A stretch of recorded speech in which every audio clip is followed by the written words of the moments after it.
ഉക്രൈനുള്ളിൽ റഷ്യയുടെ Su-57 വിമാനം നുഴഞ്ഞു കയറി ആക്രമണം നടത്തിയതിനു ശേഷം ഫെബ്രുവരി മാസം 2-ാം തീയതി മറ്റൊരു സംഭവം കൂടെ നടന്നു. റഷ്യ ഉക്രൈൻ അതിർത്തിയിൽ നിന്ന് 130 കിലോമീറ്റർ കഴിഞ്ഞ് ഉക്രൈന്റെ ഒരു Su-27 വിമാനം പറന്നുകൊണ്ടിരിക്കുകയാണ്. ആ പൈലറ്റ് എപ്പോഴും ചെയ്യുന്നത് പോലെ ഉക്രൈൻ അപ്ഡേറ്റ് ചെയ്ത ജേഡം എക്സ്റ്റൻഡഡ് ബോംബ്സ് എടുത്തുകൊണ്ടുപോയി റഷ്യൻ പൊസിഷൻസിൽ ഇടാനുള്ള ദൈനംദിന പ്രവർത്തനത്തിൽ ഏർപ്പെട്ടുകൊണ്ടിരിക്കുമ്പോൾ പ്രതീക്ഷിക്കാത്ത സമയത്ത് ചില സെക്കൻഡുകൾക്ക് മുൻപ് അദ്ദേഹത്തിന്റെ വാർണിംഗ് സിസ്റ്റം ആക്ടിവേറ്റ് ആകുന്നു. നിങ്ങളുടെ വിമാനത്തെ നോക്കി ഒരു എയർ ടു എയർ മിസൈൽ വന്നുകൊണ്ടിരിക്കുന്നു എന്ന മുന്നറിയിപ്പ്. ആ പൈലറ്റ് എത്ര ശ്രമിച്ചിട്ടും ആ ഒരു വിമാനത്തെ രക്ഷിക്കാൻ സാധിച്ചില്ല. വിമാനം എന്നല്ല, അദ്ദേഹത്തിന്റെ ജീവനെ പോലും രക്ഷിക്കാൻ സാധിച്ചില്ല. ഇതിനുശേഷമായിരുന്നു ഈ ഒരു സംഭവം ആര് ചെയ്തു, എങ്ങനെ നടന്നു എന്നുള്ള വിവരം പുറത്തു വന്നത്. ഇതിനകം തോറ്റുകൊണ്ടിരിക്കുന്ന ഉക്രൈന്റെ വ്യോമസേനയ്ക്ക് ഇപ്പോൾ നഷ്ടമായിരിക്കുന്ന ഈ Su-27 ചേർത്താൽ അവരുടെ പക്കലുള്ളതിൽ ഏകദേശം പകുതിയിൽ കൂടുതലും കുറഞ്ഞിട്ടുണ്ട്.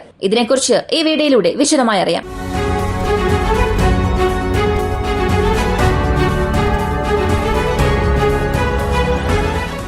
Su-27 സംബന്ധിച്ച് റഷ്യ, ഉക്രൈൻ ഈ രണ്ട് രാജ്യങ്ങളുടെ പക്കലും ഈ വിമാനം ഉണ്ട്. കാരണം സോവിയറ്റ് യൂണിയൻ നിർമ്മിച്ച ഈ ഒരു വിമാനം മൾട്ടി റോൾ ഫൈറ്റർ ജെറ്റ് ആണ്. ഇപ്പോഴുള്ള കറന്റ് 4th ജനറേഷൻ ഫൈറ്റർ ജെറ്റുമായി മത്സരിക്കാൻ കഴിവുള്ള ശക്തിയാർന്ന സൂപ്പർ മെനൂവറബിൾ വിമാനം എന്ന് പറയാം. ഇതിന്റെ അപ്ഗ്രേഡഡ് വേരിയന്റ് ആണ് ഇപ്പൊ പലരും ഉപയോഗിച്ചുകൊണ്ടിരിക്കുന്നത്.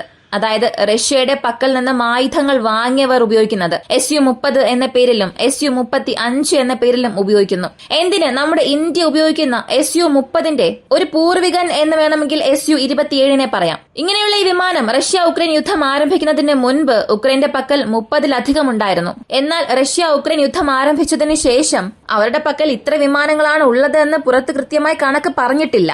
ഒരു 10 30 വിമാനമുണ്ട്, 100 വിമാനം വന്നു എന്നൊന്നും അവർ പറഞ്ഞിട്ടില്ല.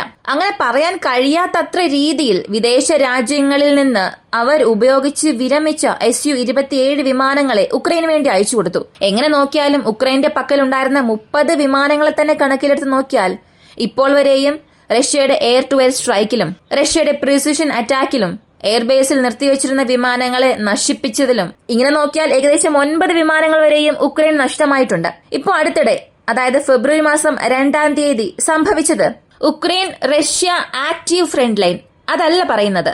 അതിനു മുൻപ് 2022 ഫെബ്രുവരി മാസത്തിന് മുൻപ് റഷ്യ ഉക്രൈൻ ബോർഡർ എങ്ങനെയായിരുന്നോ അവിടെ ഡോൺബോസ് പ്രദേശത്തിന് മുകളിൽ കൃത്യം റഷ്യയുടെ അതിർത്തിയിൽ നിന്ന് 120 കിലോമീറ്റർ ദൂരത്തിൽ ഉക്രൈന്റെ Su-27 വിമാനം പറന്നുകൊണ്ടിരിക്കുകയാണ്.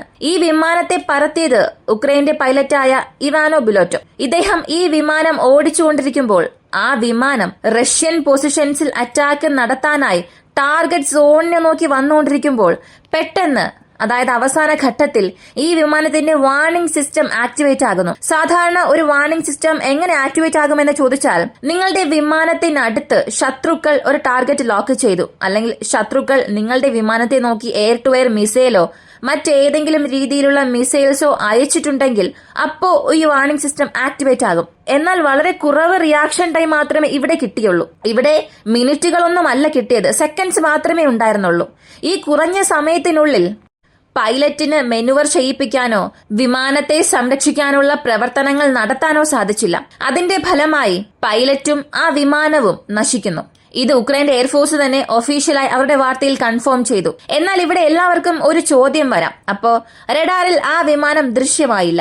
മിസൈൽ വളരെ അടുത്ത് വന്നിട്ടുണ്ടെങ്കിൽ തീർച്ചയായും Su-57 തന്നെയാകണം ഉപയോഗിച്ചത് എന്ന്. എന്നാൽ ഇവിടെ ഉപയോഗിച്ചത് Su-57 അല്ല, Su-30 SM വേരിയന്റ് ആണ്, റഷ്യയുടെ ഒറിജിനൽ വേരിയന്റ്. റഷ്യയുടെ അതിർത്തികൾക്കുള്ളിൽ നിന്ന് തന്നെ ഈ ഒരു വിമാനം ഒരു മൾട്ടി കോർഡിനേറ്റഡ് സ്ട്രൈക്ക് നടത്തി. അങ്ങനെയാണ് Su-27 നശിപ്പിച്ചത്. റഷ്യയുടെ Su-30 സംബന്ധിച്ച് ഇതിൽ ഉപയോഗിച്ചിട്ടുള്ള PSA റഡാറിനെ കൊണ്ട് 400 കിലോമീറ്റർ വരെയുള്ള ടാർഗറ്റിനെ ട്രാക്ക് ചെയ്യാൻ സാധിക്കും. 300 കിലോമീറ്ററിനുള്ളിലുള്ള ടാർഗറ്റ്സിനെ ടാർഗറ്റ് ലോക്ക് ചെയ്ത് നശിപ്പിക്കാനും സാധിക്കും. അതതിന്റെ മാക്സിമം റേഞ്ച് അവിടെ ഉപയോഗിക്കും. അപ്പോൾ ഈ ഒരു അറ്റാക്കിൽ R-37 എന്ന് പറയുന്ന റഷ്യയുടെ ഒരു ഹൈപ്പർസോണിക് എയർ ടു എയർ മിസൈലാണ് ഉപയോഗിച്ചിരിക്കുന്നത്. സത്യത്തിൽ റഷ്യ ഇവിടെ അവരുടെ Su-30 ഉപയോഗിച്ചതോ അല്ലെങ്കിൽ ഒരു കോർഡിനേറ്റഡ് സ്ട്രൈക്ക് ഉപയോഗിച്ചതോ ഇതൊന്നും അല്ല ഈ ഒരു സ്ട്രൈക്കിനെ വലുതാക്കി കാണിക്കുന്നത്. ഈ R-37 ഉപയോഗമാണ് Su-27 രക്ഷപ്പെടാൻ അനുവദിക്കാത്തത്. കാരണം R-37 എന്ന hypersonic air to air missile എന്നത് റഷ്യയുടെ ആയുധപുരയിൽ ഉള്ളതിൽ വെച്ച് BVR റേഞ്ച് ഉള്ളതാണ്. ബിയോണ്ട് വിഷ്വൽ റേഞ്ച് ആണ്. കണ്ണിനെത്താത്ത ദൂരത്ത് ഈ വിമാനം ഉണ്ടായിരുന്നാൽ പോലും അതിനെ നശിപ്പിക്കാൻ കഴിവുള്ള ഒരു ക്യാപ്പബിൾ മിസൈൽ ആണ്. റഷ്യ ഉക്രൈൻ യുദ്ധം ആരംഭിച്ചത് മുതൽ എയർ ടു എയർ കിൽ കണക്കിലെടുത്ത് നോക്കിയാൽ റഷ്യ ആയിരിക്കും കൂടുതലും ചെയ്തിട്ടുണ്ടാവുക. Ukraine air to air kill കൂടുതലായി ഒന്നും ചെയ്തിട്ടില്ല. അങ്ങനെ Russia air to air kill ചെയ്യാൻ ഉപയോഗിച്ചതിൽ 90% ഈ ഒരു മിസൈലാണ്. ഡോഗ് ഫൈറ്റ് ഈ രണ്ട് രാജ്യങ്ങൾക്കും ഇടയിൽ നടക്കാൻ സാധ്യതയില്ല. ഇപ്പോ ബിയോണ്ട് വിഷ്വൽ റേഞ്ചിൽ നടക്കുന്ന ഈ ഒരു സംഭവങ്ങൾ ഈ ഒരു മിസൈലിന്റെ അടുത്ത പരിണാമത്തെ തന്നെ കാണിക്കുകയാണ്. അടുത്തിടെ SU-27 അമേരിക്ക അപ്ഗ്രേഡ് ചെയ്തിരുന്നു. അതിൽ നിന്ന് സ്മോൾ ഡയമീറ്റർ ബോംബ്സ് ലോഞ്ച് ചെയ്യാനും AGM-188 സീരീസിലുള്ള ആന്റി റേഡിയേഷൻ മിസൈൽസ് അതിൽ നിന്നും ലോഞ്ച് ചെയ്യുന്നതിന് JADAM എക്സ്റ്റം റേഞ്ച് യൂസ് ചെയ്യാൻ, കൂടെ ഇലക്ട്രോണിക് കൗണ്ടർ മെഷേഴ്സിനെ ഇൻക്രീസ് ചെയ്യുന്നതിന് വേണ്ടിയും ചില അപ്ഗ്രേഡുകൾ നടത്തി. അങ്ങനെയാണെങ്കിൽ അവയെല്ലാം ഇവിടെ ഫെയിൽ ആയോ എന്ന് ചോദിച്ചാൽ അതിനായിട്ടുള്ള ഉത്തരം ഇപ്പോൾ വ്യക്തമായി പറയാൻ സാധിക്കില്ല. കാരണം ഉക്രൈന്റെ പക്കലുള്ളതിൽ വെച്ച് ആകെ 6 വിമാനങ്ങളാണ് അപ്ഗ്രേഡ് ചെയ്തത്. ആ 6-ൽ ഒരു വിമാനം ഇപ്പോൾ നശിപ്പിച്ചിട്ടുണ്ട്. അപ്പോ അമേരിക്ക കൊണ്ട് അല്ലെങ്കിൽ നാറ്റോ ചെയ്ത ആ ഇലക്ട്രോണിക്കൽ അപ്ഗ്രേഡ് എന്നത് ഇവിടെ ഫെയിൽ ആയിട്ടുണ്ട്. അപ്പോ SU-30യുടെ ഈ സ്ട്രൈക്ക് എന്നത് 2025 തുടങ്ങി ആദ്യത്തെ ഏരിയൽ കില്ലായി മാറിയിട്ടുണ്ട്. ഇവിടെ പൈലറ്റിന് റിയാക്ഷൻ ടൈം കുറവായിരുന്നു എന്നുള്ളതാണ് ഒരു പ്രശ്നം. എന്നെ സംബന്ധിച്ച് SU-27 അത്രത്തോളം വിമർശിക്കാൻ കഴിയുന്ന ഒരു വിമാനം അല്ല. SU-30 ക്യാപ്പബിൾ ആണ്, അത്രത്തോളം ക്യാപ്പബിൾ തന്നെയാണ് SU-27. പക്ഷെ റിയാക്ഷൻ ടൈം അവിടെ വളരെ കുറവായിരുന്നു. അകത്തേക്ക് വന്ന ഈ മിസൈൽസ് മാക് 5+ വേഗതയിൽ, ശബ്ദത്തിന്റെ വേഗതയേക്കാൾ 5-6 മടങ്ങ് വേഗതയിൽ പോകാൻ കഴിവുള്ള മിസൈൽ. ഇങ്ങനെ 6 മടങ്ങ് വേഗതയിൽ പോകുന്നു എന്നുള്ളതല്ല ഡെഡ്ലി. ഈ 6 മടങ്ങ് വേഗതയിൽ പോകുമ്പോൾ സൂപ്പർ മെനുവറബിൾ ചെയ്യുന്ന ഒരു മിസൈൽ. ഏത് രീതിയിലുള്ള കൗണ്ടർ മെഷേഴ്സ് ശത്രു എടുത്താലും അവസാന ഘട്ടത്തിൽ ആക്റ്റീവ് റേഡർ ഹോമിംഗ് ഉപയോഗിച്ച് ഇത്രത്തോളം അധിക വേഗത്തിൽ വന്നതുകൊണ്ടും ഈ മിസൈലിനെ തടയുക എന്നുള്ളത് അല്പം അസാധ്യമായ കാര്യമാണ്. എന്നാൽ SU-30യെ സംബന്ധിച്ച് ടാർഗറ്റിനെ ഫൈൻഡ് ചെയ്തത് മുഴുവനായും SU-30യുടെ ജോലി ആയിരുന്നില്ല, അല്ലെങ്കിൽ SU-30യുടെ റഡാർ ആയിരുന്നില്ല. S-400ന്റെ റഡാർ ടാർഗറ്റിനെ പിക്ക് ചെയ്യുകയും അതിന്റെ കോർഡിനേറ്റ്സ് SU-30ക്ക് ഷെയർ ചെയ്തിട്ടുണ്ട്. SU-30ക്ക് ഷെയർ ചെയ്തത് മാത്രമല്ല, ഇതിന്റെ ഫ്ലൈറ്റ് പാറ്റേൺ അനലൈസ് ചെയ്തു. ഈ വിമാനം എങ്ങനെയെല്ലാം വരുന്നു, അടുത്ത് ഇതിന്റെ മൂവ്മെന്റ് ഏത് ഡയറക്ഷനിലേക്കാണ് പോകുന്നത്, എല്ലാം അവർ അനലൈസ് ചെയ്തു. ഇങ്ങനെ ഒരു ഊഹത്തിൽ കണക്ക് ചെയ്ത് ആ ഇൻപുട്ട് റഷ്യയുടെ SU-30ക്ക് നൽകി. കാരണം 400 കിലോമീറ്ററിലുള്ള ടാർഗറ്റ്സിനെ S-400നെ കൊണ്ട് എൻഗേജ് ചെയ്യാൻ സാധിക്കില്ല. അങ്ങനെയുള്ളപ്പോൾ ഈ വിമാനം തന്റെ റേഞ്ചിനുള്ളിലാണ് ഉള്ളത്, അല്ലെങ്കിൽ അല്പസമയത്തിൽ തന്റെ റേഞ്ചിനുള്ളിൽ നിന്നും ഇത് പുറത്തേക്ക് പോകുമെന്നുള്ള അവസ്ഥ വരുമ്പോൾ അവിടെ അതിനെ കൗണ്ടർ ചെയ്യാനുള്ള ഒരേ ഒരു ഓപ്ഷൻ റഷ്യയുടെ വ്യോമസേന മാത്രമാണ്. അതുകൊണ്ടാണ് വ്യോമസേനയ്ക്ക് അടുത്ത് ഇൻപുട്ട് നൽകുകയും ആ വിമാനം എൻഗേജ് സോൺ വിട്ട് പുറത്തേക്ക് പോകുന്നതിന് മുൻപ് തന്നെ SU-30 വെച്ച് അവർ ആക്രമിച്ചു. അപ്പോ ഉക്രൈന്റെ വ്യോമസേനയ്ക്ക് SU-27 നഷ്ടപ്പെട്ടത് ഒരു വലിയ നഷ്ടം തന്നെയാണ്. അതിൽ യാതൊരു മാറ്റവുമില്ല. ഇതിനിടയിൽ സെലൻസ്കിക്ക് ഇതൊരു പ്രശ്നമേ അല്ല. ആ 200 ബില്യൺ എന്ന ടോപ്പിക് 2-3 ദിവസമായി അത് വലിയൊരു വിഷയമായി മാറിയിട്ടുണ്ട്. അമേരിക്ക ഔദ്യോഗികമായി ഇതിനെ കമന്റ് ചെയ്യുന്ന രീതിയിൽ ഇതൊരു വലിയ പ്രശ്നമായി മാറിയിട്ടുണ്ട്. അതിന് കാരണം സെലൻസ്കിയുടെ ഒരേ ഒരു വാക്കാണ്. 200 ബില്യൺ നിങ്ങൾ നൽകി എന്ന് പറയുന്നു, ഞങ്ങൾക്കൊന്നും നൽകിയിട്ടില്ലല്ലോ, വെറും 75 ബില്യൺ മാത്രമാണ് ഞങ്ങൾക്ക് വന്നത്. അപ്പോ ബാക്കി പണം എവിടെ പോയി, അതിനെന്ത് സംഭവിച്ചു എന്നേ അറിയില്ല എന്ന് ആ 100 ബില്യന്റെ കണക്ക് അദ്ദേഹം ചോദിക്കാൻ തുടങ്ങി. സഹായം നിങ്ങൾ നൽകുന്നുണ്ട്, കടമായി നിങ്ങൾ നൽകുന്നുണ്ട്, എന്നാൽ എന്റെ പക്കൽ വരാത്ത പണത്തെ പോലും നിങ്ങൾ കണക്ക് പറയുന്നുണ്ട്. എന്റെ പേരിൽ നിങ്ങൾക്ക് എങ്ങനെ ആ പണം കടമെഴുതാൻ കഴിയും എന്നൊക്കെയാണ് ചോദിച്ചത്.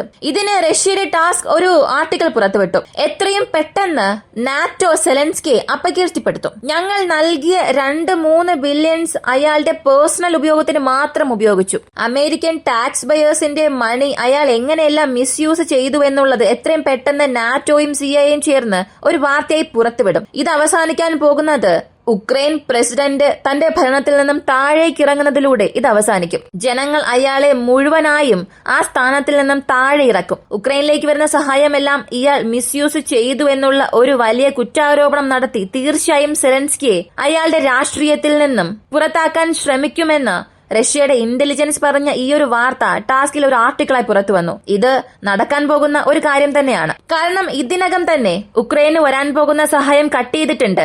സെലൻസ്കിയെ ഇനി എന്തിന് അധികാരത്തിൽ വച്ചിരിക്കണം എന്നുള്ള ടോപ്പിക്കും വരുന്നുണ്ട്. അപ്പോ ഇങ്ങനെയെല്ലാം പോയിക്കൊണ്ടിരിക്കുകയാണെങ്കിൽ ഇത്രയും ദിവസം സെലൻസ്കി ആരെ വിശ്വസിച്ചാണോ ഇത്രയും വലിയ യുദ്ധം നടത്തിയത്, അവർ തന്നെ ഇതെല്ലാം മതി അവസാനിപ്പിച്ചു പോകാൻ ആവശ്യപ്പെടും. ഈ ഒരു വീഡിയോയെ കുറിച്ചുള്ള നിങ്ങളുടെ അഭിപ്രായം കമന്റിൽ പറയുക. ഇങ്ങനെയുള്ള വീഡിയോസ് കാണാൻ താല്പര്യമുള്ളവരാണ് നിങ്ങളെങ്കിൽ ഇപ്പോൾ തന്നെ നമ്മുടെ ചാനൽ സബ്സ്ക്രൈബ് ചെയ്യുക. മറ്റൊരു വീഡിയോയുമായി വീണ്ടും കാണാം.